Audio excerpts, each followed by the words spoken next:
Very complicated. I'm still learning how to properly do it. But, whatever. It's one of those skills that takes ages to learn. And trust me, it takes a while.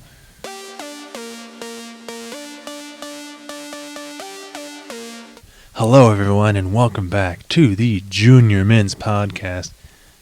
I'm your host, Finn Lawler. This is episode 89. On this episode, we will be talking about, not voice cracks, but we will be talking about color grading versus color correcting. So, color correcting includes adjusting the exposure, the highlights, and or fixing the shadows. And these are video/photography terms. Feel free to look them up if you want. Color grading includes adjusting the hue, the saturation, and color temperature, and also a bunch of other smaller details that I'm not going to go into at the moment because I am learning color correcting and color grading still. But hey, I think we all are at this point.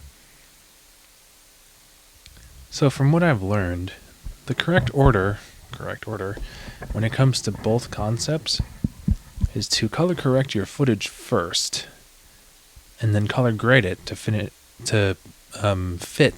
your personal choices. For example, let's say you have a piece of footage that is very overexposed.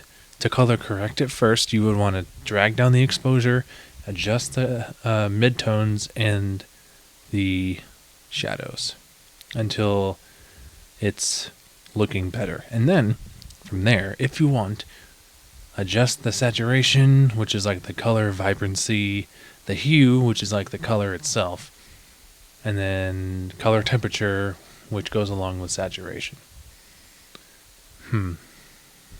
Very complicated. I'm still learning how to properly do it. But, whatever. It's one of those skills that takes ages to learn. And trust me, it takes a while.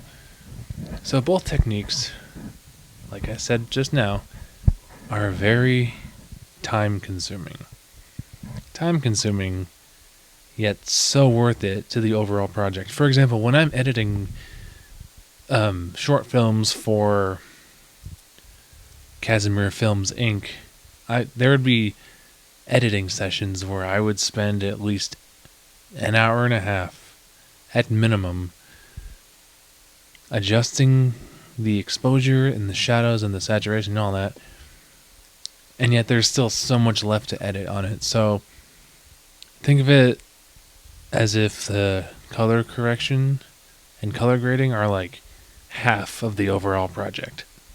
For those who are in the film industry right now and are somehow watching this, you'll understand what I'm saying.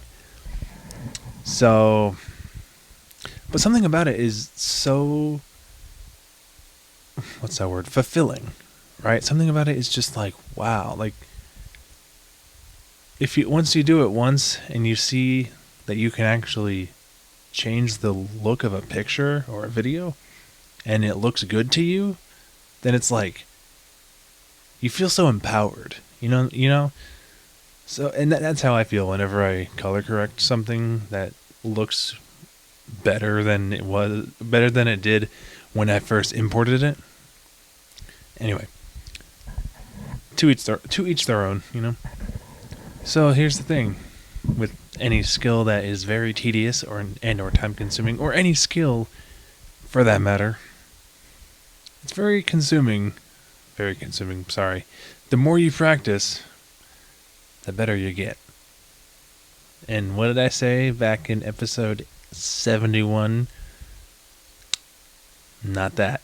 Video editing is like cooking. It takes practice. Boom. So, here's what I'm going to say right now. I'll bet, and I'll guarantee that. So I went to school for like media and like film and stuff. I guarantee you there's some school out there, there are some people out there who went to school for just color correcting and color grading. I'm pretty sure those are like the photography majors, or like the what are they called? The visual art majors, which I mean, like, hats off to those people, you know, like that's dedication right there. So kudos. So before I wrap up here, I want to ask you guys another question. You ready? What's your experience with color grading and color correcting? Feel free to comment down below and let's start a conversation, shall we? Anyway, this has been episode 89 of the Junior Mints podcast. I have been your host, Finn Lawler. If you guys enjoyed, please drop a like, subscribe down below, and we will see you guys next time. Peace. Pew.